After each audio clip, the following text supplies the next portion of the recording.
So I got to do Ray, the Firefly, and that is actually, this is kind of a challenge because there are a lot of scenes in the movie where I had to animate, or we had to animate him really small.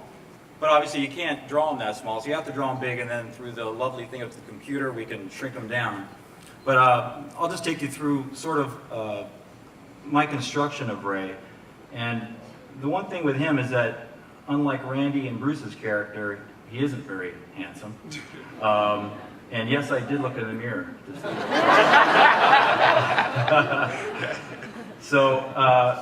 But he's a charming character. He's sort of the heart of the film in a lot of ways. He's your romantic. He's just forever seeing the positive side, and certainly with Tiana and Naveen, he sees the potential of blossoming love. So, but he was a blast to work with because we finally, like Eric was saying, we went on this retreat, and a lot of the drawings that were being done of Ray, they always kind of seemed to sort of circle around the same thing, and we kept fighting it to try to find different shapes, but eventually it sort of led me down to the path of just sort of keeping him, this larger head to his butt, which he's very proud of in the movie,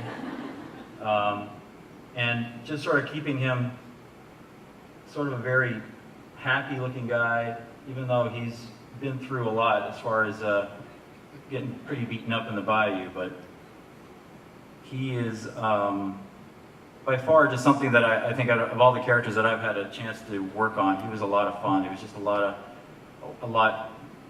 that was brought to me through the voice of Jim Cummings, who does the voice of Ray, who also is Winnie the Pooh, and he's done Tigger, and a lot of other voices that I'm sure we've all heard radio and then on animated films. But the great thing about Jim is that he was such a strong voice, and that just makes the job of an animator so much easier.